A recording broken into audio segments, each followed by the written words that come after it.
Support for this podcast comes from the patrons at patreon.com/FMLFPL.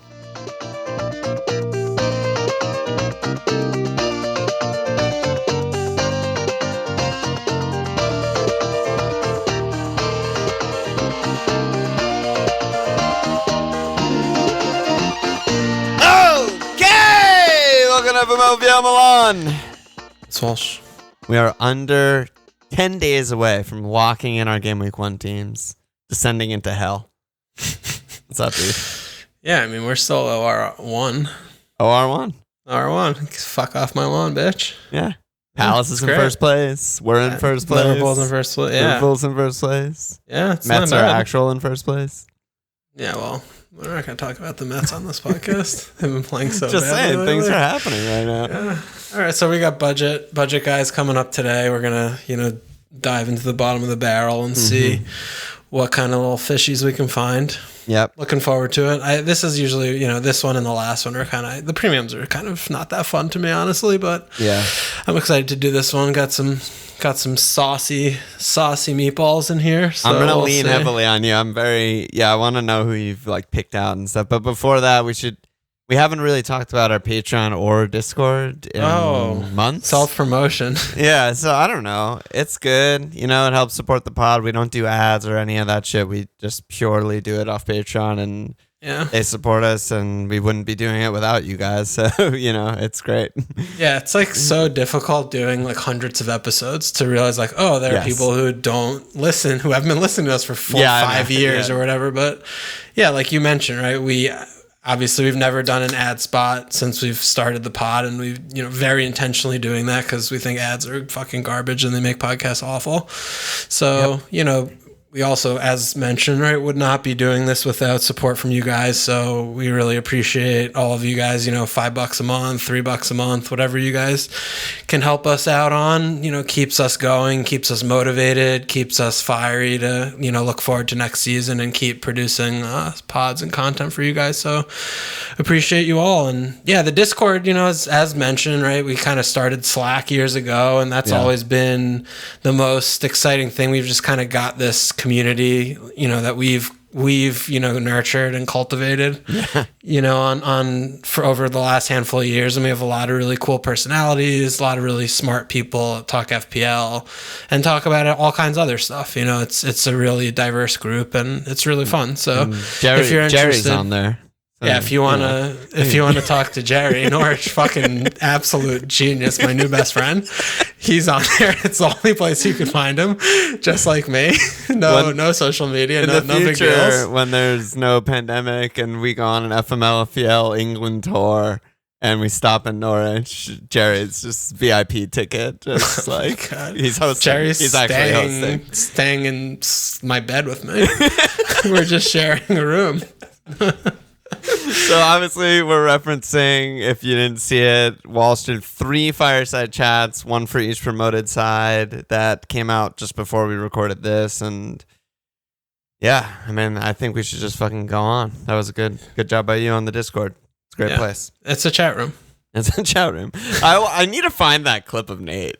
Fucking Nate. I think it was an IRL pod. It was. Yeah. Okay. It So wouldn't be hard to find because he's only been on 5 or 6. Yeah. Yeah. Okay. Well, we'll do that. Send the All right. minions to do that. 4 or let's 5 talk. goalkeepers. Let's talk 4 or 5 goalkeepers. Let's get stuck right in there.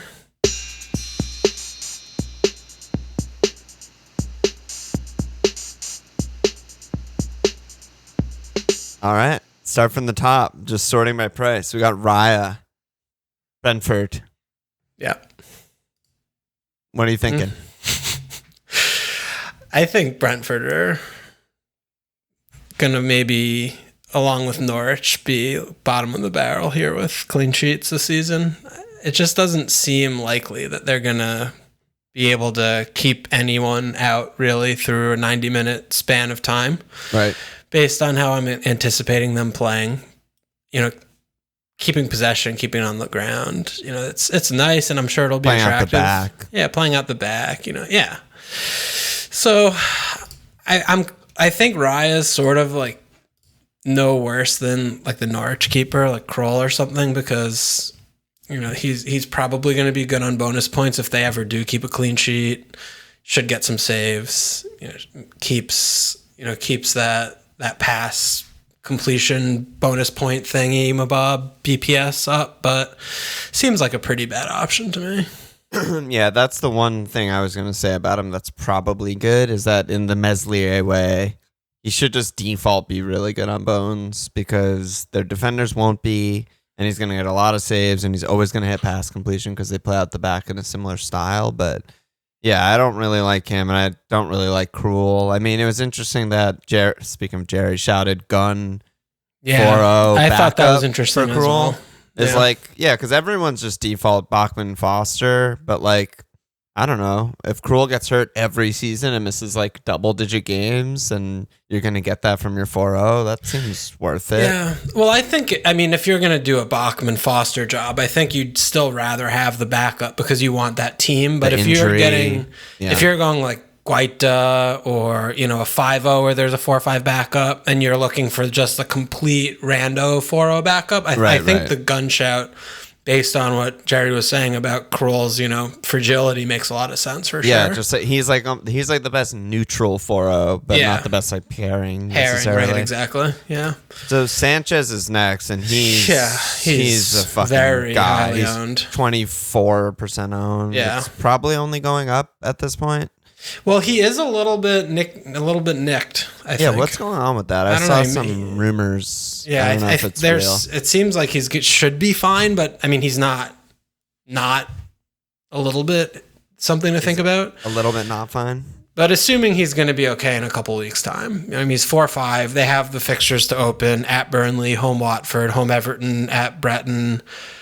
We're probably, looking at wild carding there and around. They still have good fixtures, game week 6, 7, 8, 6, 8, whatever. They have good fixtures. Finish the season with very good underlying, more or less all season, but good underlying stats. And he was good, eye tests, all the things. He was good. What do you think? He seems like the no-brainer, He's the 4-5.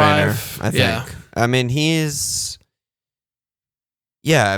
He is the no-brainer for a reason. Everyone made fun of Brighton all season last season, including us, deservedly so, that this is fine, XG meme and all that shit. But in actuality, they were a really tough defensive team. Even in the games where they didn't keep cleans, which were a lot, they were tough to break down, and they rarely got blown away. So, just a little more defensive luck in their favor, you'd expect him to maybe exceed that number of cleans, and he wasn't even starting from the beginning of the season. Still hit 10 cleans.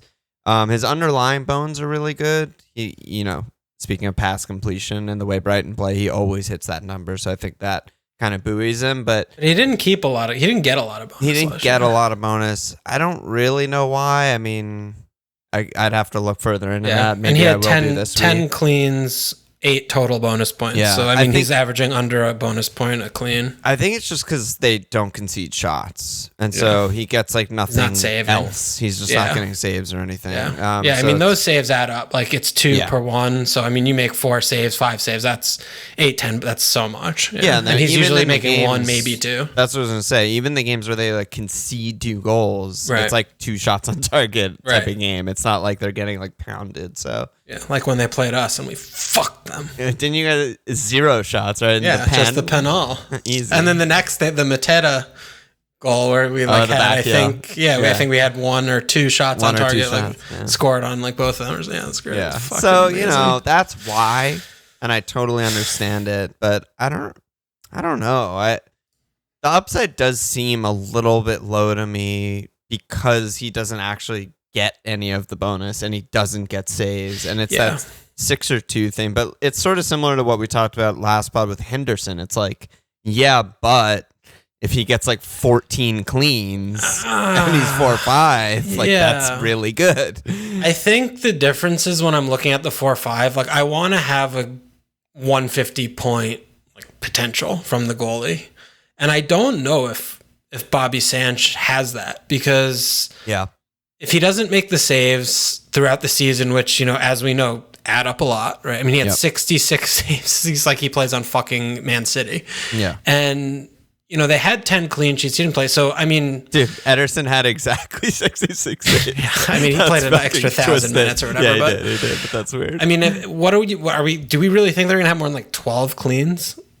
I mean, yeah, I think I do. Really? But more than 12? That's a lot. Yeah, I mean, he got 10 in 2/3 of the season. I feel like they're gonna regress a little bit. I feel like they were just they can't regress. They lost Ben White. Okay, that's a significant thing. Like if you not right. I meant just get worse. I think they're going to be worse. That's worse. I'm sorry. That's totally something that is possible that I feel like people haven't entertained. Yeah. Yeah, I mean, we just watched them all year, like barely stay up. And all we saw them do all year was like play great football and create not a lot of chances and not score a lot of goals and, barely eke through games. And, it was kind of stodgy. So is he going to do the same exact thing and just hope that the bad finishers are like better now? I don't know. I mean, Neil, they still have the same like Neil, Trossard. I mean, it's not like they have all these new guys. I mean, they have that new winger. Mwepu, but I don't know. Yeah, losing White. I mean, I feel like they have to spend that money, right? I mean, when's the last time Brighton got 50 mil? I don't know. They put it on their fucking American Express card points. See, ride a seagull to work. Yeah, I could do some shit with it. Yeah, I don't know. Yeah, that is definitely a shout that they could just be worse. I mean, Lamptey is already hurt. Dunk's already hurt. They sold White. Webster hasn't played. I mean, Webster and Dunk are supposed to be ready for game week 1, but I mean, they still haven't played preseason yet. Yeah, I'm supposed to do a lot of things, but I don't do all of them. Okay. And if I had toe surgery, I certainly wouldn't do all of them. All right, so we're basically pretty lukewarm on. I think our gut is cold, but we acknowledge the fact that he's an obvious decent pick. I mean, I think the other thing, too, that we talk about all the time is that they have all these 4 or 5 options in defense. Veltman's there and, whatever else, Webster, whoever the fuck, right? And I certainly don't view this team as a defense that I want more than one share of starting the season. Like, unless if it's like, okay, they're doing the same thing. They have good fixtures. I would have, but for right now, I don't. And when I look at these 4 or 5 goalkeepers, which is kind of where I'm mainly shopping, and I do want the guys that get saves, that I want the guys that have the 9-10 point potential when they do have the clean sheets, and I just don't see Sanchez as one. So I kind of have been preferring a 4 or 5 defender to him, which has also kept him out of my team. So I don't know if other people are like that but just saying through my reasoning there. And the reason that I compared it to our Hendo talk last week is that it's also just personal preference, where I don't like a keeper that gets only 2 or 6. I like having the 4-pointers. I like having the occasional 8-9 pointers, like the upside. Yeah. I mean, I have to say with you, there are it's very rare. Well, no, not rare. It's just very weird to me how many times your goalkeeper in fantasy concedes whenever, and you track the saves like very closely. Yeah. Like, it's last year with Emmy, it's like, was that a save? Like, did he get a save? Did he get a save? And I'm just like watching, I'm like, dude, I don't fucking know if he gets 2 or 3 points. Like, who gives a shit? I love it. It's part of the experience for me. So that speaks to the 2 and 6. That's not your guy. So. Not my guy. So that's a thing. Okay. We got Guaita / Butland. I don't know why Butland's 4-5. I mean, there's no way, right? I think they did making a really strange, like, concerted effort to not have 4-0 starters. It seems like they priced pretty much all the backups at 4-5. But I mean, Butland's obviously 1,000,000% a backup. But Guaita, I mean, interesting kind of player in terms of was really good under bonus points under Roy. Is a very good goalkeeper. Yep. Also is a little bit fragile, misses a couple games here and there, which, you don't like to see, but we have the new manager. So it's really difficult to project out, are we going to be a kind of team that lets up a lot of shots, lets up a lot of big chances? Are we going to I don't know. We just have no idea. So all of those unknowns are, especially we have like a new spine. I feel like it's just not a very good pick. Plus we have really, really bad fixtures to start off with from a clean sheet perspective. So maybe one for the future, maybe someone like in the winter or spring when we, if we're playing well, wholesale, then maybe he's a good pick. But because he is not usually like 4 or 5. He's never been 5. I don't think. He was a couple years ago. Yeah, he's been 5 the last 2 seasons. And yeah, I don't know. Do you see anything with Guaita? Easy wait and see. It's just, easy wait and see. Palace just has, it's not only a new manager, it's just huge turnover in the squad. Yeah. Like unprecedented, really, the turnover in the squad. Yeah. I mean, we are going to have a handful of new faces. Yeah, we'll see what's up. So let's go to Newcastle. So we have a mess there, right? We know that absolute fuck fest. I mean, Woodman, Mr. Ladman, who is a absolute cult hero, legend in the FMLPL community. In our lore. He's just like Prosciutto Face Bob, who's at Twatty, but okay. He's not in the game yet because, why would he be? I think it's actually, we don't know if he's like in the squad or something, but Darlow has long COVID, like in and out of the hospital, sounds bleak. Dubravka, foot, toe, fuck. I don't know. He's pretty fucked. The last I saw Dinnery post was like till the international break. So a few weeks at least. At least a few weeks. Woodman's good. Are you interested or is it just too much of a mess? 4-0, yeah. Well, duh. Okay. Yeah, but I don't think that's going to happen. I don't think it's going to be, so I'm probably not going to go there because it's just a bunch of short-term messes. It's short-term. Also, I don't know if he's actually good. He's just part of the lore. No, I'm just saying he's part of the lore. Like, he's so good. Darlow, Dubravka have like single-handedly gotten Newcastle cleans before with like they've gotten them points. Yeah, just like 11 saves, mega insane. So imagine how many Woodman's gonna get. I'm just not sure, if the wood is equal to the man or not. Okay. So, I don't like what you're saying, but I hear you. I hear you. Both the fucking Southampton fucks are 4-5. I mean, don't care. They can fucking die in a fire. Can we just? Oh, what do we got here? Slight tangent on just like, what the fuck are Southampton up to? Oh, come on. We have so much time for Southampton. Let's not waste it all on the fucking Forster, Pong, man, and McCarthy. Okay. Yeah, I just mean their whole squad. Yeah. So we save the best for last. Bachmann. Gotta listen to Bachmann. Bachmann Foster, easy 4-5-4-0, dream combo, pen saving machine. Watford after, is it Cisco? It's like Cisco. After Cisco came in, they just kept cleans for fucking fun in the championship. End of the season with a better defensive record than recently promoted Leeds, recently promoted Sheffield. 30 goals conceded on the season. Absolutely ridiculous numbers. Yeah. I mean, I do feel like I found this combo. I mean, a week or two ago, we were talking about it. Yeah. And it was definitely reinforced when I was talking to Brad Ladd. Yeah. It just feels like a really nice, 8-5 pair. And it's also finally the promoted goalie I've never done that I've talked about for years. Yeah. I've never done it. Yeah. I feel like this is it. And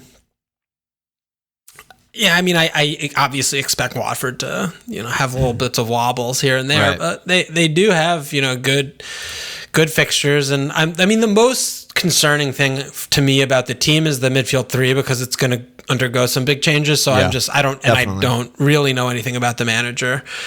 Is he going to be able to, get... No one does. He's barely managed. He's barely managed, yeah. I mean, is he going to be able to get the same kind of song out of new players that he was doing with the last group? Because, as we know in that 4-3-3 system, the midfield 3, that engine room and the balance is the most important thing about keeping the clean sheets and keeping them, them out of the danger areas. So I don't know, but Villa, Brighton, Spurs, you could have an easier opening 3, but then it goes Wolves, Norwich, Newcastle, 2-3 cleans in that opening 6. I could see that. Yeah, I don't even really give a shit about the fixtures when it comes to keepers also. It's like the position I care least about. Well, I'm just saying that because expecting to wild card, you know? I mean, am I going to hold nerve if it's like, oh, wow, they fucking sucked ass, you know? Right, then I'm going to feel like an idiot because I could have played fixtures with someone else, which I do pretty much every year. But yeah, I don't know. It feels like a decent spot to roll the dice on and gamble because, Bachman could be kind of like a John Stoney guy, but not on the worst team of the year on the season. I was going to comp him to John Stone. I mean, John Stone finished 6th overall in keeper points. 6th, yeah. And, you would never expect that last year because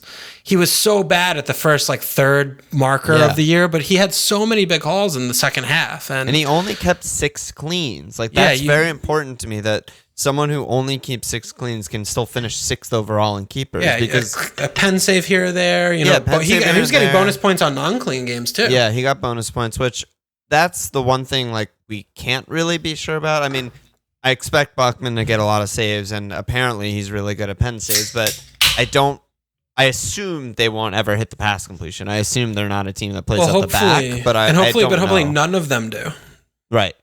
So he could be like a Pope, how Pope bosses. Right. That's what I'm hoping Johnstone, for. Probably. I mean, I doubt he was hitting the pass completion. It was just the team wasn't. So yeah, okay. I think that's the upside. Is Johnstone hit 140. He played every fucking game except the 1 week I had him or something, and I like it, and it's super safe with the 4-0 backup. Is so nice. Yeah. How set are you on that pair right now? Thinking about, deadline in 2 Fridays. I tinkered a ton before last pod. Yeah. But into this pod, I have not tinkered nearly as much. So I wouldn't say I'm set with anything that much because I didn't spend the time thinking about it this week. But it's what I have in right now. Especially after listening to Bradley's thing, I was just like, yeah, this is good. Bachman's good. This just feels good. So I appreciate your honesty. Yeah. What about you? Are you locked into that, you think? Definitely not locked in. Yeah. I'm still toying with 5-0s. I'm still toying with Meslier. If I go 4-5, he's going to be the guy. But I'm not completely ruling out, pumping up a $500,000 to go to a $5 million guy. Yeah. Well, Hendo seems like he's going to be out to start the season. He's kind of hurt. He has a hip thing or something. Yeah, I don't know exactly what, but I mean, I'm not. Yeah, Meslier, I'm not completely out on because I feel like he's a guy that could improve. We've talked about him a lot, so he's someone I'm still looking at. But I would have to come at the cost of probably Rafinha, which I don't love. But there are some sexy little cheaper mids that I'm interested in. So I'm not sure about that one yet. Yeah, but we'll see. We'll see. All right, let's move to defense. Yeah, there's so many. So just do it by team, right? Like we did. The other pods. So Arsenal. Yeah. Million guys. Cedric, Mari, Chambo, Cola, Holdinho, White, Tavares. Yeah. I mean, Ben White is a ridiculously good option. I feel like he's by a lot the best 4-5. Maybe you could talk to me about Ayling being a little bit better, but I feel like Arsenal without Europa, without anything, is going to be a better clean sheet outfit than Leeds. I just believe that in my heart. Well, yeah, the counter is that he offers nothing attacking and wasn't good on Bones with Brighton. Maybe he'll be good on Arsenal. Yeah, we don't know. That's the limiting feature, but I mean, in terms of 4-5 nailed on Arsenal, who are set up pretty defensively and keep decent amount of cleans, it's good to go, Yeah. He's really fit. I feel like he's just such a steady, safe guy to just be reliant on. And, even in a bad fixture, they don't play open against the top 6. Yep. I just think that he's a ridiculously good pick. And, I also do want to spend a few minutes on Callum Chambers. It looks play right back. Yeah, it looks like things with Bellerin are still up in the air. We have a little while till the window shuts, but that's been an on and off again love affair for a while. But Chambo, watching him play throughout the years, we've seen a lot of ups and downs from him, but when he's in and around the box and in the final third, he's a handful, you know? I mean, as uncoordinated for so long, in and out of the league on so many different teams. Like many teams. But dude, he's got like half volleys in him and shit. Yeah, like he does. He's not the fastest, not the most skillful, not a graceful. Yeah, he looks like a fucking doofus, but yeah, he gets assists. Like like for the amount of minutes he plays, which is very few, he gets regular attacking returns. Yeah. And especially since most of his minutes to date have come at center back, where his opportunities are at right back. Yeah. I don't know. I think, if he can fit there and they can, cover for him in the ways that they need to based on his limitations of pace, I feel like he's just someone to just fight, because obviously Cedric is no favorite of Arteta's. He was playing fucking Shaka reverse out of position left back last year instead of giving Cedric like a natural run in his own fucking spot or whatever. So yeah. I feel like Chambers is definitely someone to just keep in mind. And then, I mean, they still also have the Holdinho. So basically what we're looking at here is you could have possibly 2 4 or 5 Arsenal defenders. Yeah. Well, and Chambo, I just wanted to add on, he started 8 games from game week 27 on. Yeah, he was at the end, he went on a run and added a lot of attacking stuff. And Yeah. I mean, I just feel like this team... Is Holding the guy, you think? I mean, Nate would know better than me. I don't keep my nose to the ground so much, but I mean, because they still have Mari, they still have Gabriel. I mean, they still have center backs there. Yeah. But I don't know. But I'm just... To me, it's Gabriel. Like, that's what my gut says. Yeah, but at the other side of the coin, end of season last, he fell off a fucking cliff. He couldn't get near the side. So either way, it looks likely that we're going to have 2. I mean, they only have 3 5 million defenders. It's Tierney, Gabriel, and Bellerin. Everyone else is 4 or 5. So unless if all 3 of them are playing, which, I mean, Tierney playing all the time is hilarious. So, I mean, if we're going to have 2 4 or 5 Arsenal defenders...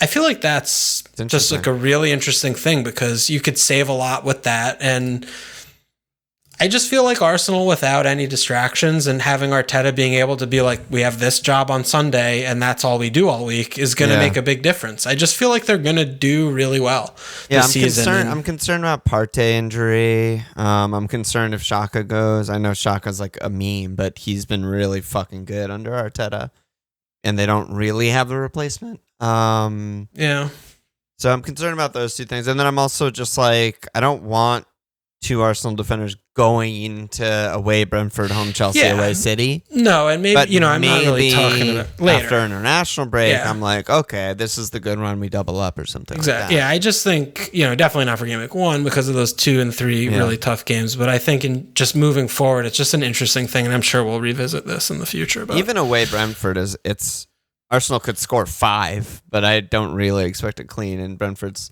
first home Premier League match in 50 years or whatever the fuck, Yeah, like, you'd think that they would be pushing hard. Pretty turned up. Yeah, they would be pushing hard for a goal. I mean, I think, if you can, bench White game week 1 is what you want to do. I think so. Yeah. And game week 2 and 3, so maybe he's a guy. He's a guy. Speaking of like my little quirks, like benching a guy like Ben White who has actually 0 attacking potential whatsoever is so comfy. It's like you just have to bench a clean sheet. There's no fear of like he fucking scores his 1 goal against Chelsea and you're fucking raging because he's on your bench. It's like, nah, White is just you're good. Classic just a simple 2-pointer. Lunch bell. So speaking of Brentford, they're all 4 or 5. Yeah, I don't think there's really anything interesting to talk about here, do you? Nope. I mean, Henry is one, I guess, that we could throw out because, as we talked about with Billy, I mean, if they are going 3 at the back and they're going to have some type of little wing back situation, I mean, it could be Henry, playing a little bit out of position. So that's something to keep a loose eye on. But, with the clean sheets that we're expecting, in that 6 region, you probably don't want to have a defender from Breton. It's similar to like the start of last season with Leeds guys, where it's like, I'm good, and then we found out that Leeds are actually good and like viable and have options, and then we get them, but like I don't want to start with them. Right. So next there's Lowton and Taylor on Burnley, which we kind of mentioned on last pod when we were talking about me and Tarkovsky, but I mean they're always going to be solid picks, right? Yeah, it's just they're a matter long-term of picks. Yeah, and it's a matter of rotating them. Like you absolutely have to view Burnley in a rotational kind of standpoint. Which makes them difficult in game week 1 to start with. When they have home Brighton, great game week 1 fixture, but then it's Liverpool, Leeds, Everton, Arsenal, Leicester. Yeah, so I'm sure they'll keep one clean in those 5, but Brighton and which Everton one, who knows? Are pretty good, and the others are tough. Yeah, yeah, and even Everton at Goodison, I'm just like I don't usually like starting a bottom. Even though they have their struggles at home, it still doesn't feel to me like a place I want to target and rotate. But yeah, I think we're gonna all own either one, if not both, at some point. Lowton and Taylor. They're just 4 or 5. That team's going to be reliable, and they're going to be good picks. They are good picks. They just don't have good fixtures to start with. Yeah, exactly. Yeah. They're just good picks. There's not that much more to say about them. And then Brighton. So Brighton, we mentioned earlier, have some 4 or 5 guys. It's Byrne, Webster, Veltman. Veltman and Webster are the two that stand out. What are you thinking? I have Veltman in right now. I don't know. What do you think? Are you thinking about steering clear? They start with Burnley and Watford, Everton, Brenham, first 4. That's so hard to not have a piece of, because they could legit clean all 4. Well, I wouldn't go that far, but 2 or 3 is reasonable. I expect 2, and they have upside of 3 and 4, I think. Yeah. When Sanchez is a quarter owned, it does feel good to just have a piece because of the fixtures. And yeah. I haven't put the work in to figure out who's starting. I honestly thought that Dunk was more fucked than what you're telling me, but yeah, no, I think Dunk's going to be good game week 1. Okay, so if they're going to be good and just their normal back 4 without White, White half the time played midfield anyway, so whatever. But yeah, I don't know. I don't feel strongly like any of these guys over one of the others, right? They don't really, unless Veltman plays out wide, which he might play right back because Lamptey is fucked. And he has been doing a little bit. When he plays wide, he has some attacking prowess. He actually gets forward and can assist. So he, off the top of my head, he's kind of my favorite of the crew. He also gave you a 10-point cap last year. You can't forget that. I did not forget that. All right. I will not forget that. I like a Joel. But so I guess Veltman's my answer, but I don't feel particularly strongly about any of these guys over one or the other. Why are you on Webster over I'm the on others? Veltman. Oh, why? Oh, you're on Veltman. Yeah. Yeah, I think for mainly the reasons you said. And I feel like Webster in general is just a bit of a dunk in the box, and I don't know. I just feel like Veltman's a little bit classier and has a little bit of, positional flexibility where he might play out wide and, a little bit better chance of attacking. They're basically the same on baseline bones. Okay. Which means the guy with attacking potential will absolutely destroy him if he gets anything. He's just going to. Yeah, if he has 4 crosses, then he's going to do the thing. Destruction.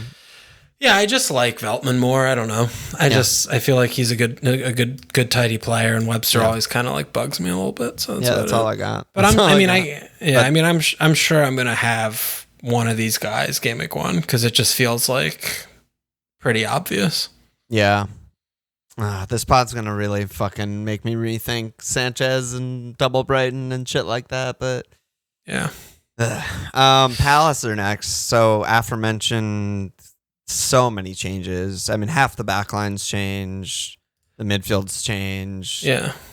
Well, literally only half the backline because, we're going to have the same Ward and Mitchell, right? Yeah, it should be. And we have Guahi and, which I don't know how to say his name, and Anderson from Fulham, who we all know is obviously a very good player. Again, wait and see. It's nice that they're all 4 or 5. And they're all fucking they're good. Palace are doing a great job. Yeah. There's just so many other X factors. It's not worth starting with. Yeah. And the thing too is, we have, in theory, a really good midfield 3, balance. I feel like he's going to be able to figure it. We have Gallagher's a fucking shoo-in. You love him, yeah. I love him. Yeah, I think he's a really, really good player. And then, Kouyaté, I think, is going to be able to get in there somewhere. And then it's going to be, Schlupp, Maka, I mean there's Kouyaté is like the DM probably. Yeah, right? probably will be sitting a little more. His passing's not as good, but he is really mobile. He recovers well, and he's really good at making tackles when he's out of position. I feel like what I'm trying to say is I feel like all of a sudden with Gallagher in, we have the midfield three that's going to be good enough to be able to actually shield really well and, break play up very well. And, if we're going to be looking at having two center backs who are both very mobile, very good at turning, like just very good and agile, I feel like we could do some clean sheet things this season. It's just going to depend on how, the outfit gels and meshes, and how fast or how slow that is. And also he's like talking up like a more attacking football, blah, blah, blah. Right. So maybe he just won't value clean sheets. Yeah. Which could be, we play like Brentford, but with like better players in 8 of the positions. Right. Which is sort of what sounds like could happen, but we just don't know yet. I think it's interesting that we have four or five backline options, and one of them could, or two of they could be good, but I think right now it's just the way it's fucking fucked up that they put Ferguson at 4-5. Nathan dude, he's not even real. He's Gabamine. I know that he doesn't exist. But they priced him up. I know that's ridiculous. That guy, he needs to be 4-0 for life. Like 4-0 red flag for life. What do you think? What do you think Martin Kelly gets treated like in the locker room there? Only 4-0. The lone 4-0. They must make so much fun of him. And he played 1 minute last season. Jatch, I know, whatever this fucking Polish guy's Yak. He's like not even a player. Yeah, he's a yak back, and he's even 4-5. Yeah, it's very rude. It's rough. All right. Let's see what else. Holgate's 4-5. We kind of mentioned him last week. He might play TBD. Just TBD. If he plays, he's going to be a really good. Yeah, if he plays, he's going to be one of the best 4-5s of the season. I think he's so bad, and they have multiple center backs that are better than him, and I just feel like Rafa's not going to cop to that. I think he's got a lot of talent, but he's just too much of a wild card for like a conservative manager who wants consistency. Yeah, he's like Davinson Sanchez, or something. Yes, he's just a bad player. Leicester have Fofana, which we definitely need to talk about, and then Luke Thomas, which we don't need to talk about. Fofana's been doing my head in pretty well so far. I'm kind of just staying away based on what we talked about last week, where just no one knows. Yeah, no, it's just we don't like know last year. Shit. Last year, Justin, just stay away. Ugh. Well, Fofana was so bad for me last year. Yes, that's absolute true. Disaster class. You have subbed off at halftime and all that shit. Just everything. You have previous with him. Yeah, Evans is possibly like an issue though. What do you mean? Because Evans is not going to be fit for game week 1. I didn't know that. Yeah, Braj mentioned something in a presser after the other game that like they might have to buy a center back. Really? Yeah, like I don't think to a first choice center back, but just like another head in the stable. Well, if that's I don't know. And Fofana's been like man of the matching his life away in preseason. I don't know. I'm kind of back in on him. I rate him highly. It's nothing to do with him. It's more to do with just like don't know the system. Don't know if he's nailed. He seemed to be the first guy subbed in every game I owned him last season, which was really annoying. Yeah. No attacking threat. No attacking threat whatsoever. And Leicester, he had like one bullet header off the bar or something like that. But Leicester are also like underratedly sort of a trap defensive like team in FPL because we think that because they finish in like the top 5 every season that they're just a really good team, and they are. But their clean sheet numbers have, ever since like really their like title, they've got 11, 13, 10 in the last 3 seasons. Yeah, it's okay. It's fine. It's not as good as I expect Brighton to outclean them. Yeah, I was just thinking about Brighton. Yeah, it's not incredible. So you're certainly not going to be if you give Fofana a miss, you're not going to be Yeah, you're not going to get crushed fucking by yourself. Yeah, you're definitely not. But at the same time, he is a gamble that, if he is 4-5, he's, shouldn't be 4. There shouldn't be a 4-5 player on Leicester's defense probably. and he's 4.5. So he's second highest to Ndidi, who's first in baseline bones last season. That's pretty good. Pretty fucking surprising, to be honest. They just score so many goals that it's hard for him. Like, he didn't... Well, and he has no attacking or anything. But, like, if he were to play more minutes, that would surely help his... I mean, he's so young, right? He's so raw. Like, if he can play more minutes, get less yellow cards, he got 7 in 2,200 minutes. Yeah. He could all of a sudden, like, start gobbling up some bones and be, like, a legit, really good pick. But Yeah, I don't know. I mean, I have him in my draft right now still. I'm not sure if he's going to make the cut at the end of the day, but... I'm not sure. Yeah, we'll see. Okay. Leeds, so Ayling hasn't left any of my tinkers. Yeah, me as well. Ayling's about as nailed as they come in my team, even though they do have United and Everton first two. I mean, United obviously is going to be benched. Might play him in sort of, but Leeds. Yeah, I mean, it kind of goes off what we've been talking about. Yeah. Over the previous pods about Leeds, right? I mean, what do you want to say about Ayling? I think you like him a bit more than I do. No, just attacking intent, under on XG, under on XA last season, which are pretty random. Plays every minute. He played half the season at center back, which really hurt his attacking intent also. Really good on bones, or baseline bones, I should say. He just has potential to just, keep a good number of cleans, play every game. He got 2 bonus points last season. He could get for 12 this year, and that's huge, like. Yeah, I mean, for someone whose goal and assist total was 0 plus 0 equals 0, ICT rank for defenders influence number 1. 1. Very influential. Not 2, not 10, not 13. 1. We need to get the one sponsor we would accept is ICT. Yeah, that's true. All right. Down with ICT, yeah, you know me. Yeah. Good pick. Yeah, he's just a really good pick. Yeah. They're a really good team. He's a really good pick. Newcastle. Is Manquillo? No. Why? I don't think he hasn't played a minute in preseason. I don't even know if he's there. He's in the game. No, he's in the game, but I don't know if he's actually in the group with the men in Newcastle. Maybe he's back on Liverpool. It's possible. No, I don't think he's a 4-0 thing, but they do have a lot when I was prepping for today, and I was like, wait, why is he 4-0? Yeah. Like, either way, why is he 4-0? He should be 4-5. He played 1,000 minutes last season. I don't know. Yeah, I don't know. Doesn't matter. But they do have a lot of 4 or 5 options. Yeah. Someone could emerge. I mean, we know Bruce Ball plays for Bruce Ball, but before they hit 40 points. I have Richie. So, why would I go down to a shitty ass 4 or 5 who doesn't get attacking returns and take pens sometimes and shit when you could get I've been playing around a little bit with Shar. Always like Shar. I love him. I like Shar. I actually like most of their back line. Like, I like Shar, I like Kieran, I like Fedfern, I like Richie. Yeah. That's it. I hate Dummett. I mean, Kraft. I hate Lascelles. Dummett, Manquillo, 3-headed disaster class at right back. I don't know. Yeah.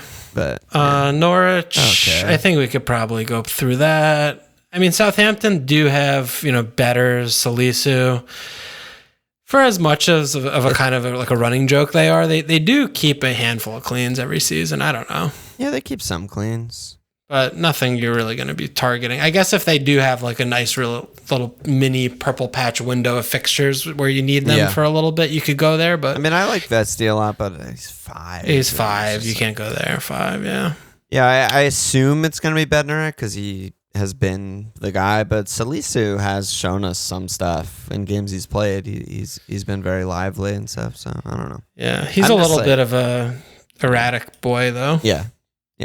But very boys turn into men sometimes. That's true. Very good, Alon. Yeah.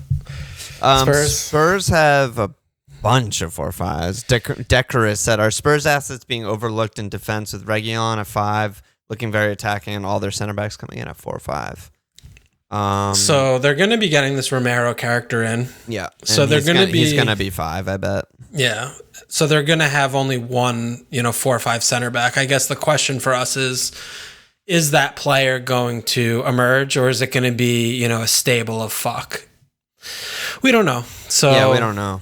You probably just want to stay away to start off with, right? Yeah. I think I think the answer to his question is yes, but we don't know which asset yet. Yeah. Right? Because I trust Nuno is going to make them defensive and they're going to keep cleans. I just don't know who the guys are going to be. Yeah. But I mean, assuming a player steps forward and is in the starting lineup, that pick will be really good. Yeah, I think so. Yeah. Okay. Watford, a lot of names. Obviously, Watford has a lot of players. Entire backline's 4-5 as well. That they just did that. I like they just did that for all the promoted sides. Yeah, it makes sense. Yeah. I mean, Femenia. Yeah, Kiko's legit. Yeah, I like Kiko. Yeah, I don't know the set pieces like recently, but he took some set pieces from them that were up last time, and he just whips a good ball in. And 4-5. I mean, he only had, doesn't have a lot of assists in the division, and I think only had a few last year, but I think he's good. I think he's just good. So if I were last year in 3,000 minutes. Yeah, 4. I mean, it's not fantastic, but no. If you want a Watford defender and you like the way they rotate, whatever you're doing with your things, I think, Femenia is probably my pick. What do you think? Yeah, I think so too. I mean, clearly we're into them and sold by Bradley and sold by their numbers and stuff. Like, there's potential for a double up. I don't know. Bachmann in one or something. Maybe not. I mean, we got to see a little bit first. Yeah, not out the gate, but like, relax. Could be really good. Could be. I don't think I'm as bullish. I don't think so, but we'll see. Yeah. Wolves, last stop here on this train before we go. Holy shit, dude! This pod's gonna be like 4 hours. Yeah, it has to be. Yeah, whatever. It's not in our control. West Ham have Diop, who probably won't play, and Masuaku, who keep an eye on, I guess. But that's all we could say about that. And then Wolves, so. Wolves are really interesting, right? Yeah, very interesting. So Cody doesn't really fit in a back four. He's always been really bad in any time I've seen him try and do that. So don't really know what they're going to do with him. Left back could be Marsal if Aït-Nouri plays like left mid, or it's Aït-Nouri and he's an interesting pick. Semedo is really bad. Even Hoover at 4-0, like, been playing a bunch of preseason minutes, like Lodge or whatever, their new manager. He didn't buy Semedo. It's not his guy, He's been playing him. I mean, it seems like he's going to be playing. Yeah, I assume so, but I'm just saying, like, there's a lot of weird question marks. I don't feel like I have a grasp of who the starting back four is. Maybe Saiz Boli, but I don't know. Yeah, I mean, he's also been playing that guy Muscara, the center back, who's been, from what I've been reading in preseason, playing well. But yeah, I mean, Mark Chaw looks kind of interesting because he's kind of been playing left back, but then also, wing back. I think they played with a few center backs, and he was playing left wing back the other game. But in general, this is sort of also similar to Palace with me, with what I'm hearing and how he's going to feel. Yeah, just playing more attacking, more front foot. They're going to be, probably doing a lot more more pressing up the pitch than we will, but just playing more attacking style. So defenders doesn't feel like a place I want to buy. Aït-Nouri was definitely the one I was like, if he's playing actually out of position, then that's like Dallas, right? So, but it looks like I don't think he will. It looks like that's just not going to happen, and he's going to just be a backup or a sub, or once in a while he'll do the thing, but we'll see. We'll have to see there. But I think, Wolves look like a wait and see to me. Couple questions. Tim said, instead of looking for a 5-0 or 5-5 mid for the first bench slot, could one of the many decent-looking 4-5 defenders fill that spot this year, or even a rotating pair in a 3-4-3 or 3-5-2 on the field? And then Terp said, every year we see 4-5 defenders having periods where they score a ton of points. Should we stack up on the ones we think will do well from the start, or is this just a recipe for the infamous saga of wasted defender transfers? So... yeah, two very different questions there.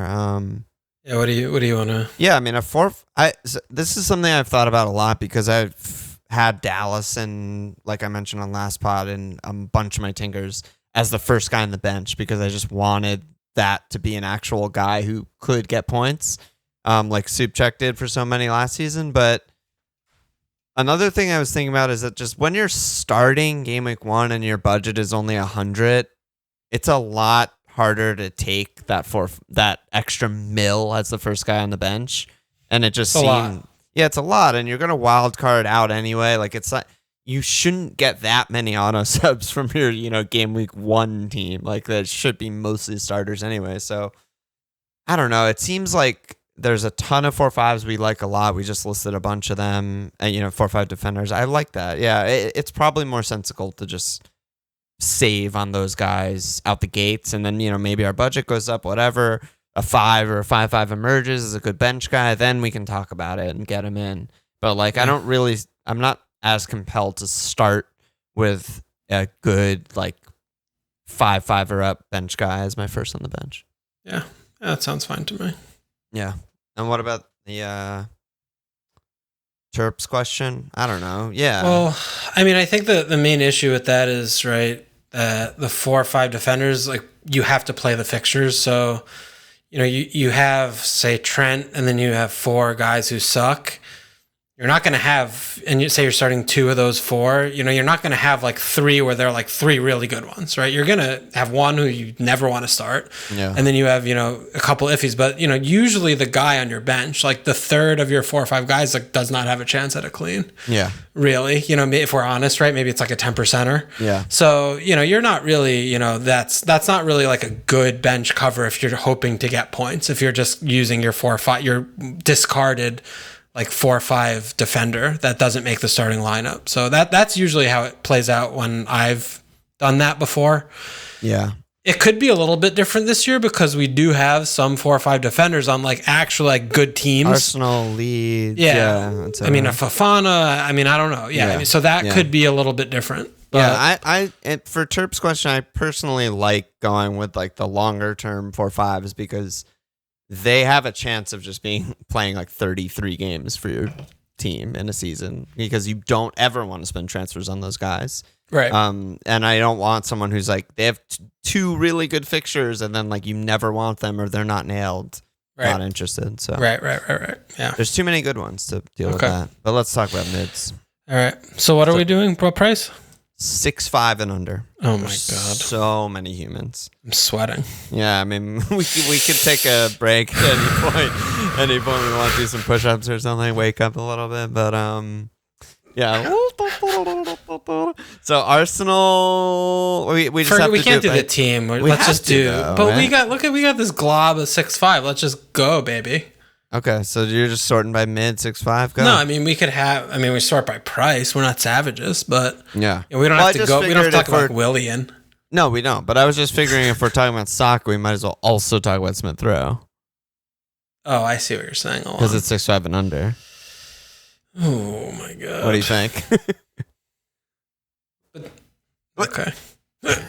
No, I don't like. I actually don't like that. I'd rather talk about the price point because I think people are more, they're more interested in how Saka compares to Buendia than, which is the better Arsenal pick. You know what I mean? Yeah. Let's do that then. So Saka, 6'5". Well, before we get to Saka Buendia, let's talk about Willian versus Trossard. Let's talk about Willian versus Lukash. Versus Neto versus Willock. Saka. I wait and see. Don't need to say that much. I love him. Probably not gonna be back. Game week 4. Norwich home. We'll look at him later. Get in there. Yeah. I do think that he's gonna be in our team for long stretches of time. I agree. We're higher than him. Good. We're higher on him than most people, I would say. Yeah, definitely agree with that. I wish he was fucking nailed on starting right away. Brentham because that's a fucking banker. That's a fuck fest, but it's not to be. Yeah, not to be. So Buendia's really also one of these that have been frying my head. He's in so many teams, and I just he's in well, I don't know at large, but I feel like in a lot of the teams that I'm looking at on Discord and stuff, that he's in a lot of teams. 12.4 is still pretty high. Yeah, it's a lot for a fucking 6 million midfielder or whatever. But yeah. I'm so not interested in him. Yeah. And I don't know if I'm completely fucked out of my head and I'm missing something very obvious, but what do you see with him? Are you in there with him? I haven't played with him in my team at all. I think the fixtures are probably driving his ownership up a bunch. If you Watford, Newcastle, you can't afford Jack or something and you want Watford, Newcastle, Brentford. Brent. My whole thing is that once Jack probably leaves, then I don't want him or Ollie. I just straight up don't want any part of them because we've seen so many times in the last 10 years the main man, the guy who runs the entire attack, blah, blah, blah, blah, blah, leaves. They spread the funds and try and replace him, and it's not as good. Well, what about last season, though? I mean, Jack didn't play for the last half of the season, and Ollie was still returning every game, and they were still doing... Their numbers were way down. Their numbers were way They down, but were, that doesn't mean that, FPL players who are mid to low price picks aren't good picks, though. No, it doesn't mean that, but I prefer backing a team that I expect to score goals and stuff. I mean, like Rafinha. Yeah, exactly. But listen, if Jack leaves, I do think that Buendia on paper is like a good like for like. Like I think they did a good job buying a good player, you know what I mean? And getting a good price for him. And I could see him being really good. I don't know. I haven't played with him. I assume you haven't played with him. I've been thinking about him, but I don't have like all these 6-5 million midfield spots in my team, and Rafinha hasn't left for a long time. Rafinha hasn't moved my team either. That's the thing that I'm confused about is, are people buying Buendia like coming in back in the league after he flopped badly with Norwich? Granted, different set of circumstances, understood that, but like, are people buying Buendia over Rafinha expecting like he's gonna be better, or is that just like, oh, the first 3 fixtures are better, so that's all I'm doing because like derp. Yeah, I assume it's the latter. Like, they're just Watford, Newcastle, Brentford. Maybe he pops the fuck off, and which is that's fine. Another option also is like people have 3 leads not named Rafinha. That's fine. Yeah, that's also possible. So that's also possible. But I just think Leeds. We can talk about Rafinha. Leeds are just a top 5 attack in the league, and you usually don't get a nailed best player on a top 5 attack in the league at 6'5". Yeah, that's actually never happened before. So and Rafinha at 6'5", and we can't. Harrison's also 6. They're both, they both get goals and assists. I just feel like Rafinha has that, maybe not even one, but like multiple gears ahead that he could probably click on, and Harrison's probably about at his ceiling right now, probably doesn't have much room for improvement, even though, 8 and 10 last year is incredible, right? Yeah. You take that every day of the week. If you can replicate that at 6 million, that's in tremendous value. But Rafinha is just so exciting to watch, and he's so fun to watch, and he has some set pieces, and he has a lot about him. Yeah. And Rafinha's been in my team for like a really long time. He's probably gonna. It's one of those things where it's like, eye test, he's so exciting and so much better, and on a per minute basis, he's also so much better. Yeah, in every way, and it's just like you said, the upside. They're both young, but Raf just seems like one of them's getting linked to like Liverpool, and the other's not at all. Yeah, the other just like was bought for 3 million from MLS. From City. Yeah, basically. So all right. We're gonna have to, obviously we're not gonna talk about every guy here, but no. I think we're just gonna pick on guys that we think are interesting or whatever. So which is not Tielemans, Ward-Prowse, etc. Who is Dele Alli? Yeah, it's a one to watch, right? Is it one to watch? Well, I don't City home is the worst thing ever. Nailed. Yeah, well, first of all, they have the worst fixture in the actual league, game week 1, but I also don't know if he's nailed. Well, Kane gone helps. If he's gone, yeah, that should help. But 6'5" though. No, it's crazy. It's crazy. It's definitely like alarms went off. Alarm bells are ringing, dude. 6'5". Yeah, no, it's psychotic. If he plays, there's no way he doesn't provide value at 6'5". There's no way. I love him, dude. Yeah, I really like him too. He's such a fucking weirdo too. He's so weird. I haven't seen his hair. If he's got the pirate thing going, but I think he does. Oh, that's unfortunate. 6'5" is actually though a really ridiculous number. Crazy price. Yeah, it's crazy. It's like an experimental price. I feel like they've had opportunities to do this with other players in the past, and they've just like have not done because, whatever. But he should be probably like 7'5" just to like hedge it in case it's like, oh, he's support striker again, and that's like a fine price. But at 6'5", if he's doing the thing, and he's playing in the 8 or the 10 or whatever in that support role or whatever if he's playing, 6'5" is just a joke. Yeah, if they're like the only world where he's playing and not earning 6.5 is if out of fucking nowhere Nuno's just like, you're my defensive midfielder. Left back or something. That's, and he doesn't, like, Ali doesn't do that. He's gonna be like, oh, you're gonna hold the space so Højbjerg can get forward. Yeah, like that's the only way that yes, ever happens. coach. So yes, basically coach. what we're yes, saying coach. is if he plays, like, just gotta be in the side, right? Yeah, interesting, very, very interesting one to watch. Yeah, He's like my number pricing. one, like most interested to see. Yeah. Game week. I don't give a shit what happens in the sitting, but like second game at Wolves, like where and when is he doing things? Because if he looks like remotely decent, I'm probably gonna try and snap him up. Yeah. Okay, interesting. Yeah, Dele, very interesting. I'm very interested in him. What do you? I mean, with Bowen, I don't know. Anything there? Liverpool. In terms of West Ham in general, I feel like the 6-0s, there's maybe something more there than Bowen. Okay, well, let's just go there because we're in the 6-0 right now. Anyway. I'm just talking, Yeah. out. Like, Bowen 6.5 is, like, okay. Benrahma. Yeah, I'm looking at Benrahma. I feel like Benrahma just has a high ceiling.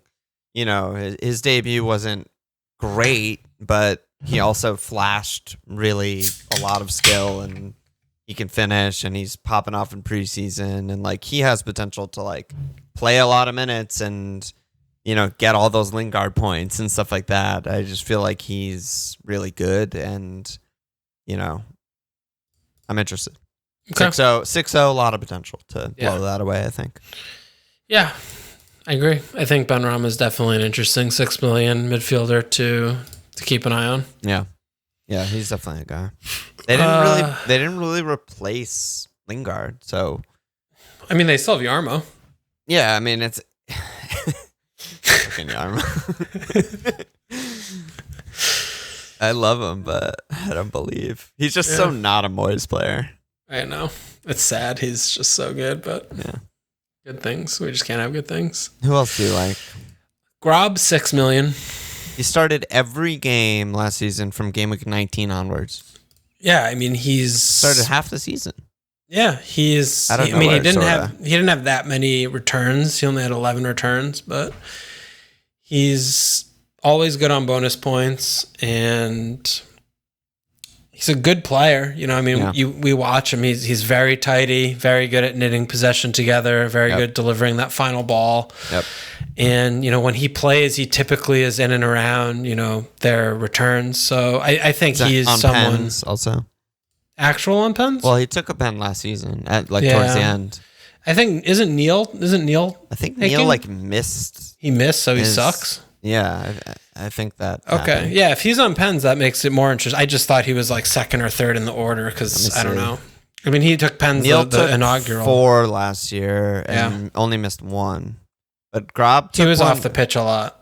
Yeah, I'm pretty sure late into the season when they were still fighting to not get relegated. Okay. I mean, he only had 3 goals last year, but I mean, I just think that he's, if you're looking at trying to cannibalize on the early fixtures, and we know that Brighton have good ones, and that's the kind of manager you are. Burnley, Watford, Everton, Bretham. 6 million gets me every time. Brentham. 6 million. Grob. Just good. He's just good, he's a good player. I think he's good. Neil took a pen in game week 2, 3, and 17. He only took and I missed 10. So he took the 4, but he didn't take another one after 17.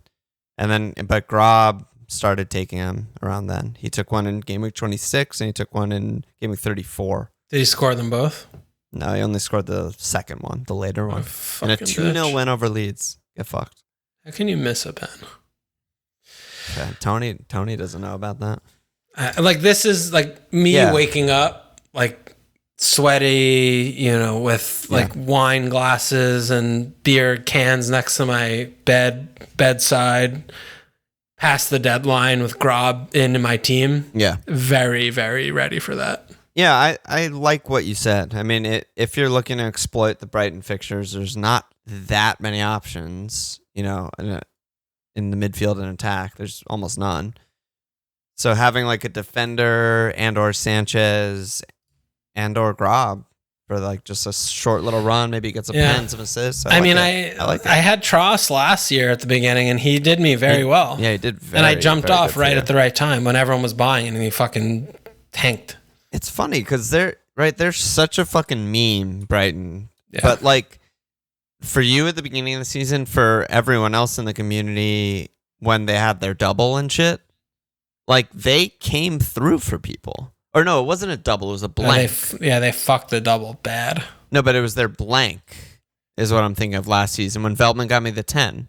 Yeah, right. And we had triple defense and people were on and they Tross, were so good. He had like 20 points. Yeah, they come through in like maybe a more predictable manner than we're giving them credit for. No, you're right. And I do think that Mwepu is a very interesting name. I mean, they buy players like it's like they have to buy a singular human from every country on every continent. Like they can only have one. He's playing Risk.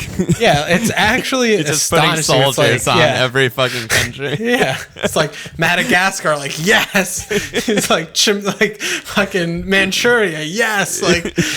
But Mwepu is a really like creative, tricky outlet. Who they haven't had a player like that in a little bit, and.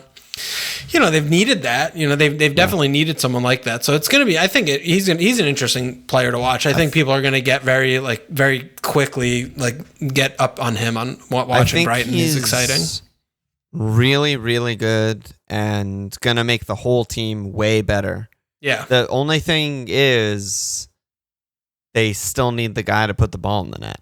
Yeah, and Welbs is hurt again. Hey, and Welbs, nothing new there. Yeah, is obviously flagged. Yeah, so that's a problem. Yeah, no, and I mean that's because he's an issue. Progress the ball, crosses. Yeah, assists, get the ball to the guy stuff. To score, but the guy to score is who is that? Yeah, Conley. Okay. Okay. When are people gonna stop that shit? Yeah. Yeah. Who else? I'm looking around. Well, I mean Neto because it is a preseason and we do. He's hurt, though. He's hurt. I know, but 6'5". Just don't forget about him because. I mean, I think he was really good last year, and he's still really young, and he could just get better. So, he's someone we'll talk about again. But yeah, Trincao on Wolves is. Yeah, I don't know. I'm very, very interested. Are you really? Yeah, I really am. I mean, I'm obviously not going to start with him because that's insane. Francisco Machado Mota de Castro Trincao. It doesn't hurt. Do you want that? It doesn't hurt that's the length of his name. I mean, it could be multiple people. You could be buying 3 for 1. He just has so much potential and has in the few minutes he's played at top level in Champions League and top level at La Liga, he's just an insane, elite dribbler. No one can stop, Robin-esque. No one can stop him cutting into his right foot and he scores a lot of goals. Yeah. And I just... It's kind of like a little Wilfie. Yeah. And he's 6'0". He's nailed to right wing. They spent real money on him. He's a real fucking prospect. It's not just money laundering. He cuts on his left or his right?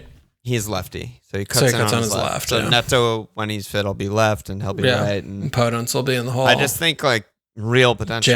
Jim will be just scoring 50. Yeah, no. And the reason I actually came to him is when you went on your gym rant, I was like, let me check out Wolves. And that's when I checked out the manager. And I was just like, yeah, they're fucking good. But they start with Leicester, Spurs, Man United. We can wait. And then they have Watford, Brentford, Southampton, Newcastle, Villa, Leeds. Yeah. All right. I like him a lot. But, all right, Trinke. I'm totally... I haven't seen him play once, so... Yeah, I mean, I'll be excited to learn about him. Very little. He started for Barcelona in Champions League a few times when they played just shit teams in the group stage and stuff. Yeah. And he's just yeah. I want to know... Harrison we touched on. I want to know of the promoted sides who you like because you talked to the 3 guys about promoted teams. Yeah. I mean, Sarr is a pretty obvious name. Yeah. You wish he's 5'5", but at $6 million, he couldn't have been 5'5". though. No, I know. I'm just saying, because he's, we're talking about all these guys. I mean, how many of these guys are you going to fit in your team, right? But he's a really good player. The thing that I always have really liked about him, watching him a couple seasons ago, and obviously I didn't watch him a lot last year in the championship, is when he gets into those byline positions or beating the man, his precision of pass is very, very good, or he recycles possession very well. He doesn't do the the Walcott or the Redmond thing where they just kind of, lose the ball, like, and just put it down a blind alley or something to turn it over. Right. Like, he's very like intelligent with the ball, which I always admire in watching him play. And I mean, at $6 million, especially if Deeney's not going to be on the pitch and he might be on Penn sometimes, which could give him a few extra goals. Those kind of players who are just going to be first name on the team sheet as long as he's fit. You don't have to worry about him getting subbed or anything like that. Yeah. That matters. And he's just really good. He's getting older and, fitter and stronger and just better. So I think that Sarr is like a really, really interesting pick at $6 million for Watford. If you can, you'd like to wait to see a little bit of how they're playing. But if they are hitting on the counter and that's kind of what they're doing, then, I think he should get good points. I think that's their only option. I mean, that's like how they're built. That's how they're set up, and they're defensive, and they have so much pace. And that was one of the points I really liked that Bradley brought up was like, they're clearly just like buying pace. Yeah, like that's what they're targeting, and they're going to play on the counter. And absolutely, and we've long loved Sarr. Like he's been a darling of ours for a very long time. Yep. Yeah, I actually think he's a really good pick. Like I think he's a great pick. I don't understand why he's 6. Like the top main man on the promoted team is always 6'5". In FPL history for the last 10 years, they're always 6'5". If there's someone like this. And I mean, he's gonna play every minute. He's gonna have like 40 plus, 50 plus goal involvement. That's just who he is for them. He's fucking dynamite, dude. All right.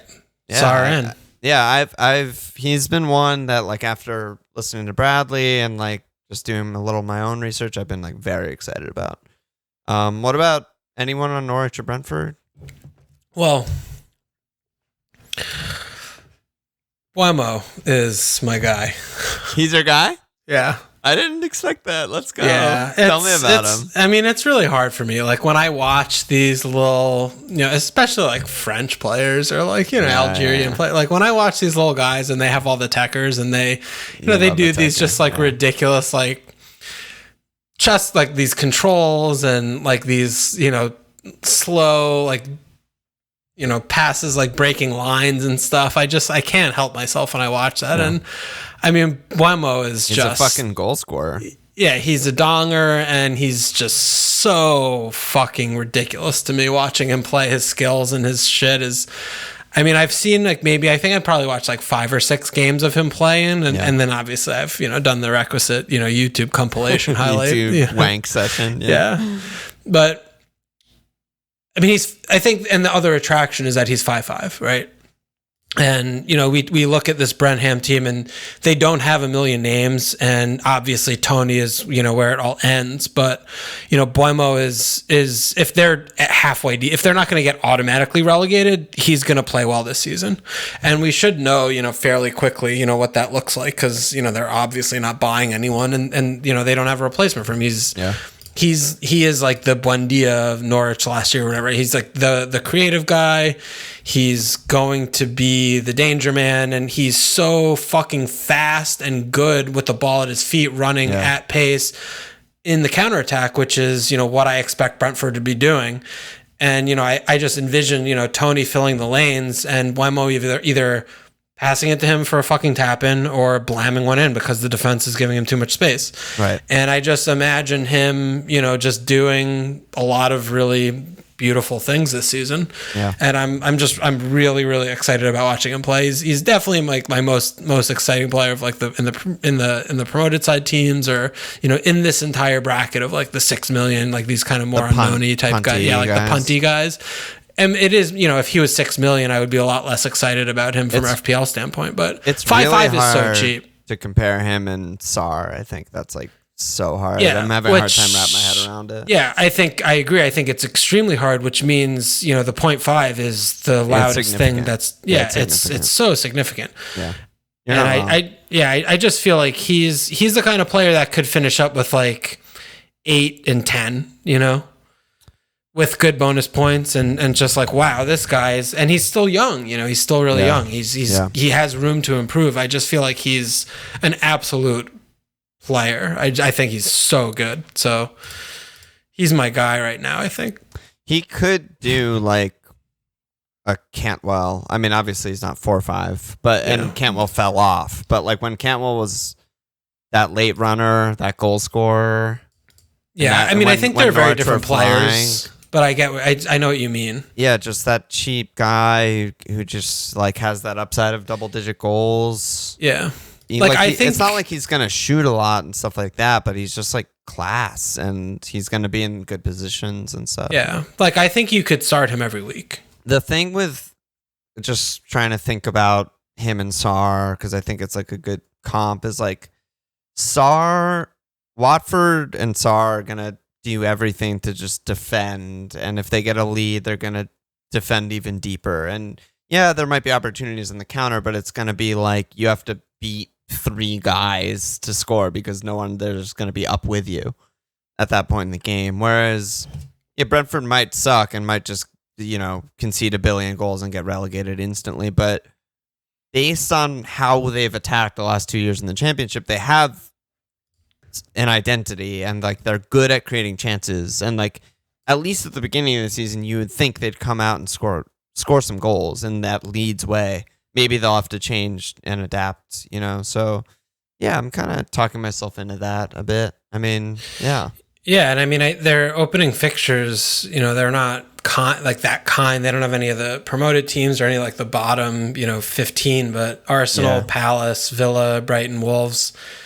I mean, they're not like nightmares. I don't know. They're just middle of the pack, yeah. Yeah. And I'm not sure if I'm like, I've been looking to try and figure out a way to put him like on my bench as like the shield, because I don't think I want to like start with him in my 11 because I've had Dallas and like I could just click a couple buttons and I have Meslier instead of Dallas and I have Mbeumo first on my bench. And I think that like putting Mbeumo in there makes more sense just because you have a similar, floor with like a upside of Mahrez. Right. I don't think that's insane. Like, actually the name that I was thinking about. With Trincao, like I don't think Trincao, not. But I think even with him, I don't think that 14 and 8 is impossible for him. Like he's so fucking good. Yeah, I mean, Mahrez breakout season was 17 and 11, but like not the best midfielder in the game this season, but I mean having like a 175, I think that's attainable for him. I think he has the skills. Yeah. Okay. Love that. Yeah. Love that. I'm looking around. What about? Do you have anything about Death Row? Because I don't think I can see clearly with him after owning him for so long last year. Do you think there's anything there? He's 5'5". I mean that's. I want to see more from him before I feel good about it. I want to see where he's playing. Is he attacking more? Is he more, a part of their goal scoring? First of all, I don't know who's going to be striker for them. There's all these like OBS problems. Saka's probably not going to be fit. I'm just waiting on that. I'm not really interested from the get-go, even though I like the player. Rashika's another promoted guy who's like, I mean, he's filling big shoes. Buendia's gone, but he's nailed to left wing. He has goal scoring pedigree. Right. Okay. Yeah. But like he has goal scoring pedigree. He's done it. He's an interesting guy. There's not Can you talk about Dallas a little bit more? Because you were talking. I mean, I didn't understand that at all. So it wasn't necessarily just him, but it was more the idea of just I want a 5'5". Well, I want a nailed guy who has actual upside. And so at the beginning of tinkering season, to me, that was Dallas, who's going to play every single minute he's fit. And, he played half or more of the season at left back last season. He's not going to play left back this season. He's really just one of those guys who I feel like pretty comfortable being like, he strikes a ball better than the average player strikes a ball kind of guy, I don't think he was just like lucky and hot last season. I'm like, yeah, he's just good. So it was more just a matter of me thinking like, I remember last season being like, Souček was so good for my brother's team. He subbed on auto subs so many times just by being first on the bench and scoring as many points as he scored. How do I do that? I've had Mahrez in my tinkers. This guy's gonna play. no question, especially if I start with like someone like Mahrez and Antonio or something like that. So that's really where the thinking began. But honestly, like, someone commented this and talking about it now, and like I said, I haven't been tinkering that much. I don't think you want to spend a lead spot on a bench guy. They're just too valuable. So I don't like it as much as I did at the beginning. And all of these guys that we're talking about right now who are also nailed and have upside are the same price. So, I could cover the same thing with an Mbeumo that I was hoping to get from Dallas. Okay. It's not as nailed. Dallas leads are way, way, way better than what we know of Brentford right now, but it's possible. So, that's all the thinking it was. But like I said earlier, also with the defenders, I don't really feel the need to do that from game week 1.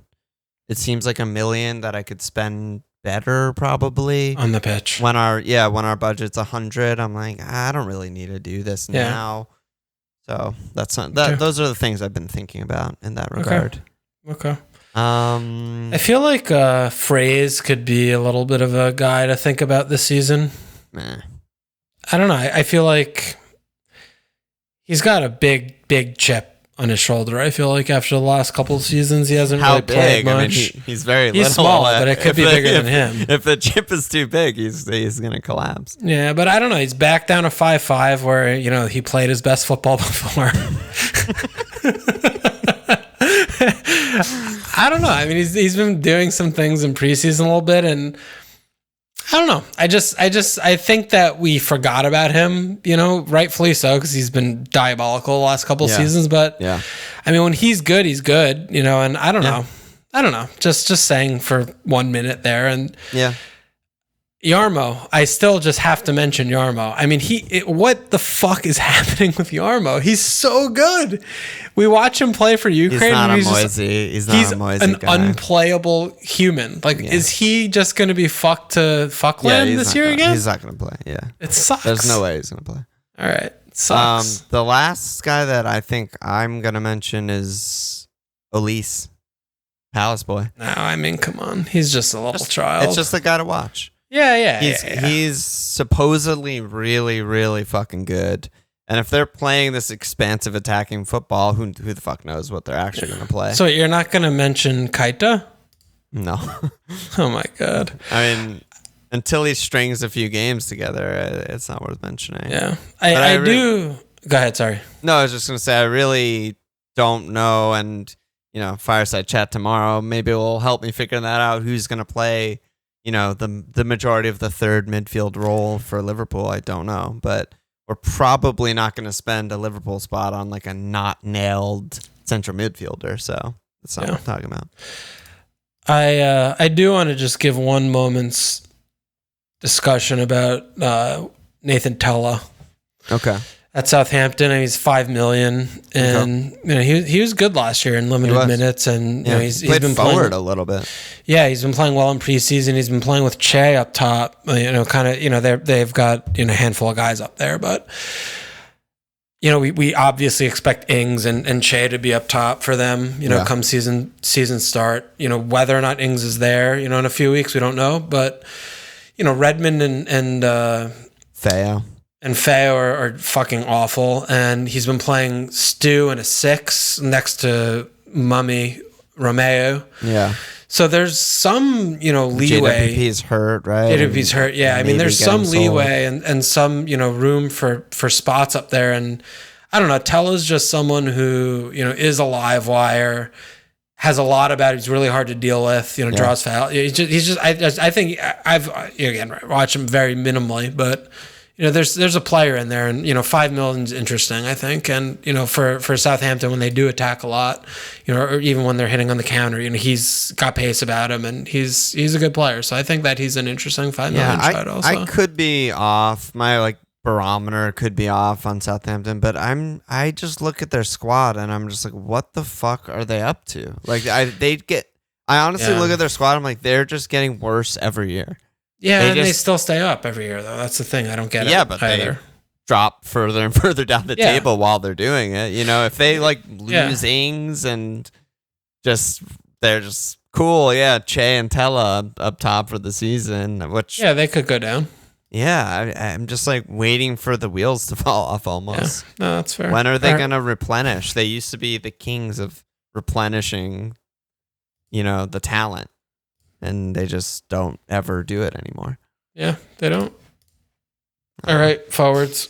Whoo, that was big. All right, there's less forwards, I think. Yeah. Should we just start with Tony? Yeah, 6'5". Yeah, let's. Should we just start with Tony? Because 31.2% owned Ivan Toney. The second highest owned forward in the game, and like the fourth or fifth highest owned player, full stop. Yeah, holy shit. Rory said, is Tony a bad pick? And why is the answer yes? And then Rhodey followed up and said, same question as Rory, but why is the answer no? And then the Hardley boys said, Tony seems like a trap, right? Inevitable price trap when he doesn't score in the first 2 game weeks with such high ownership. What the fuck, dude? What is this ownership? What is this ownership? I've been thinking about it over the last couple of weeks. Like, why is the ownership so high? And I really just can't come up with any good reasons, because I think it's because there's no one else. Well, there's no one else at the 6'5" bracket. That's what I mean. Yeah, so but people just gravitate towards the cheapest nailed guy who the best scored 500 goals less. But like, then I'm just like, well, why are so many people in this bracket? Like, is it that important that they have like Luke Shaw? Who's not fit to start game week 1? Like, who are people? Why can't people snip $1 million to get one of the surefire things? Yeah, I mean, you joke about Shaw, but yeah, I think that is. Is Luke Shaw a joke to you? I think that is what people are doing, right? They're stretching the extra mil to Son. They're stretching the extra mil to, I don't know who, Cavani, or like, I'm not sure who, but I think that is what, I mean, we know how it goes. We know how it goes. Every minute that gets closer to the deadline, you are looking to shave 0.5 here and there until you just end up with an unrecognizable 11, and you're like, how did I even get here? I'm still looking for a 4 million midfielder. Yes. Like, they'll add him to the U16 team from Fulham. They'll add him last second, and we'll all get a 4 million mid. It's just, I think that's a large part of it. But also is, the Brentford story. I think a lot of people like romanticize that. And his goal scoring record going from league to league is just like monster hauls. Their style of attack, decent fixtures. Yep. It's all that stuff, So, I mean, where do you land on him?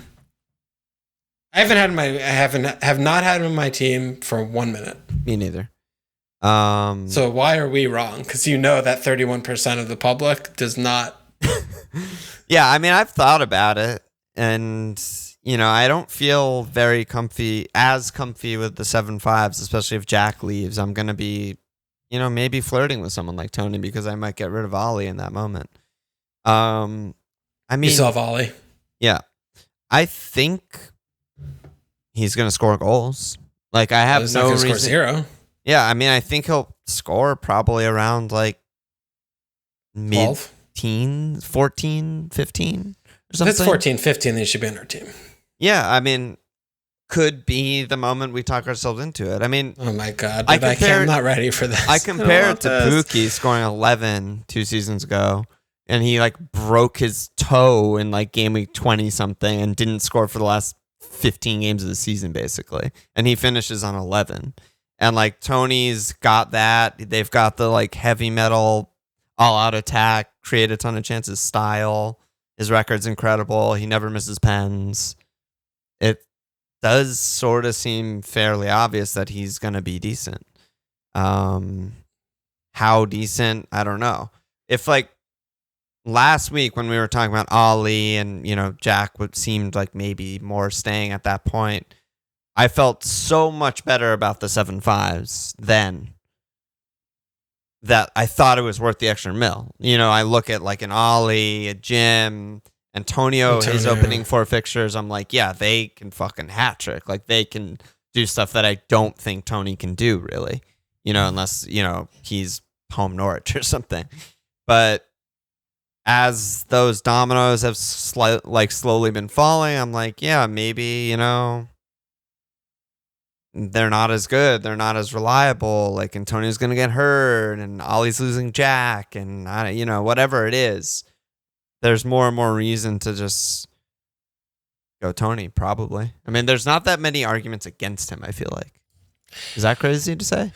I mean, no. I think where you're coming from is a good place, but I still just am more concerned about, with Brenham is if they stop him, then it's probably going to be an easy game to win. And, he's obviously a unit and he likes the battle and he does the things, watching him, his highlights in the championship, like he doesn't back down from a fight. But yeah, I feel like that's why I like Buemo a lot, is that I feel like the defenses are going to be game planning around Tony and, sure, sticking 2 on him or whatever, where, then that's going to free up some space for some of the auxiliary, like droners, like Buemo, to be able to blam some in or, right, do the other bits.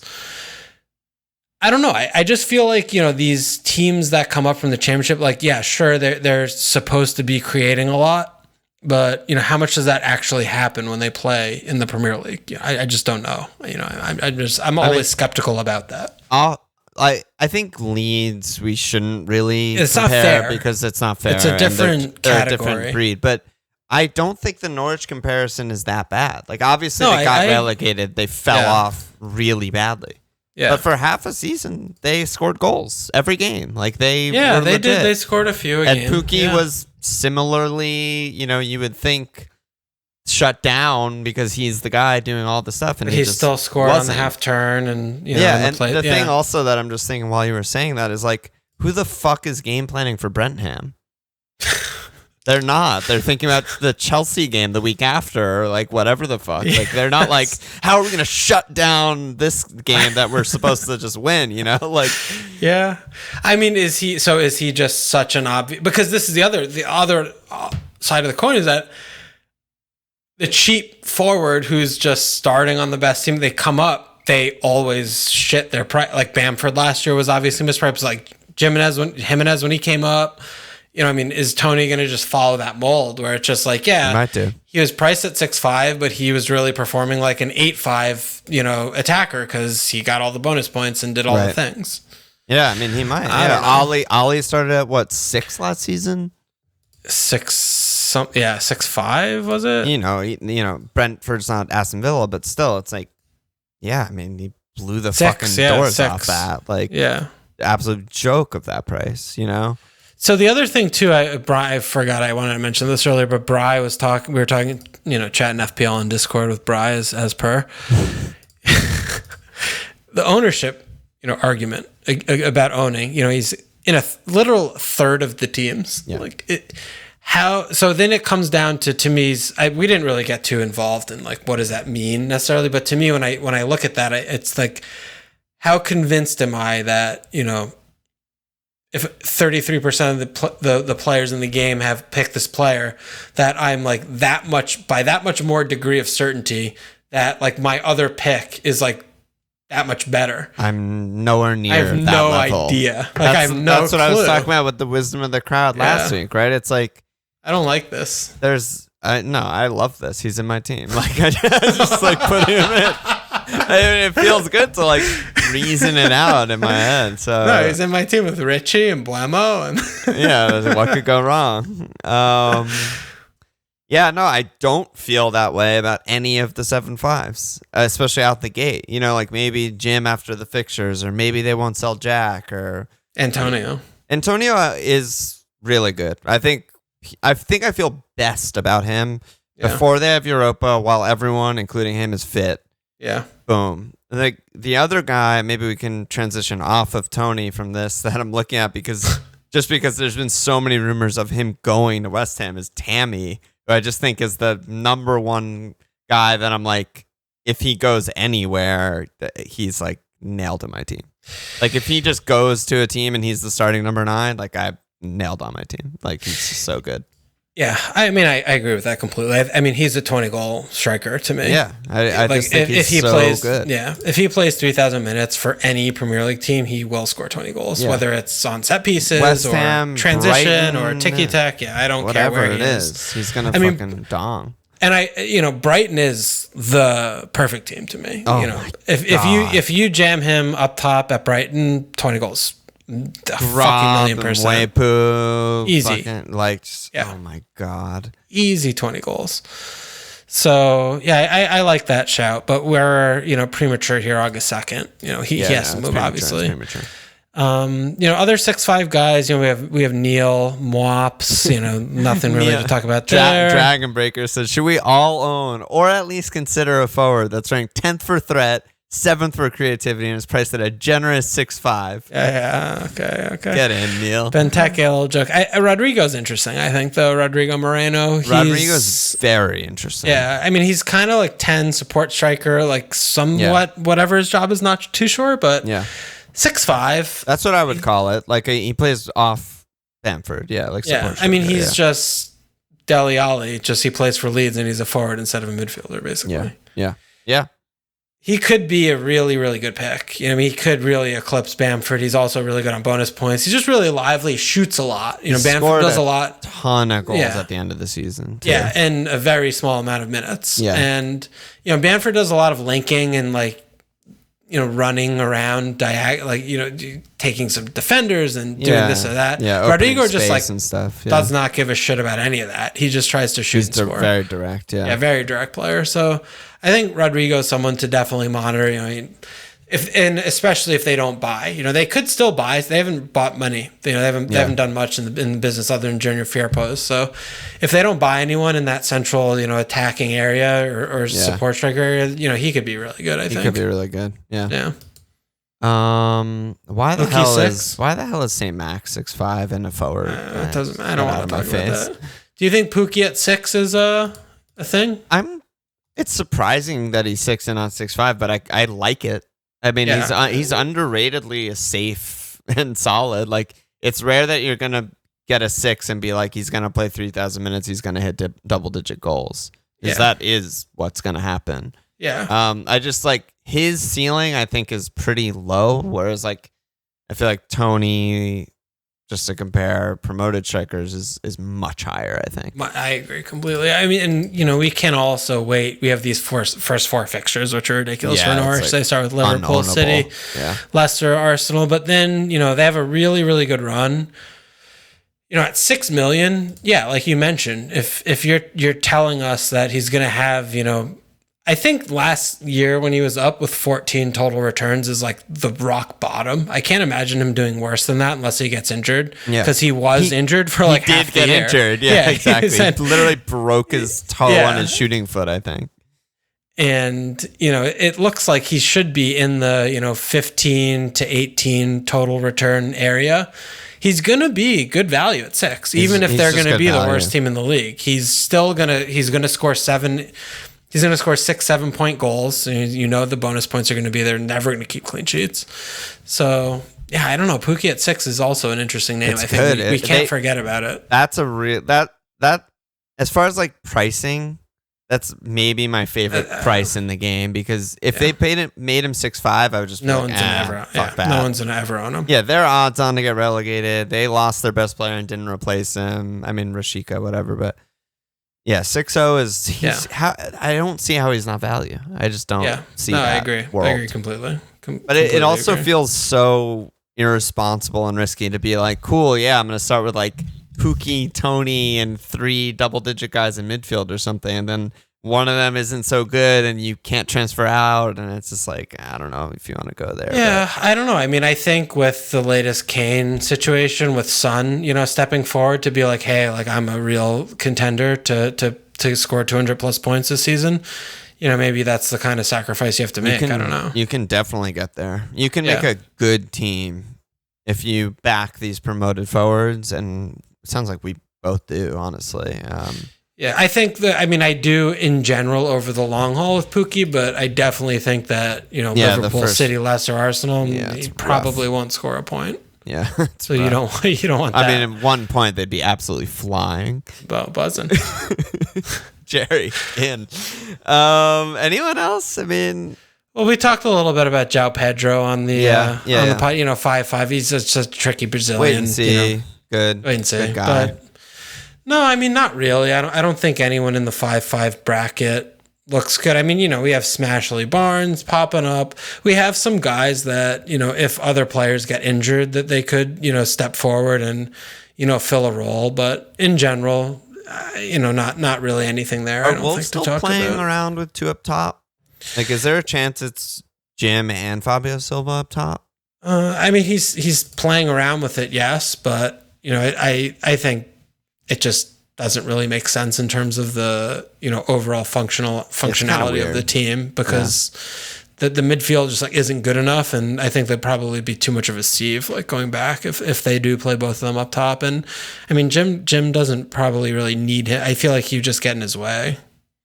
You want more width with wingers, right? This is FPL Tinker Taka's question on Twitter. He said, what are your thoughts on budget strikers versus the premium keepers and defenders? I feel like everyone's in love with Tony, but surely City defense keeps more cleans than Tony scores goals. Do you go with the proven players to start? No, I mean, this is the most, I think, fallacy way of viewing your Game Week 1 team and just viewing FPL in general of, what's going to happen over 38 game weeks.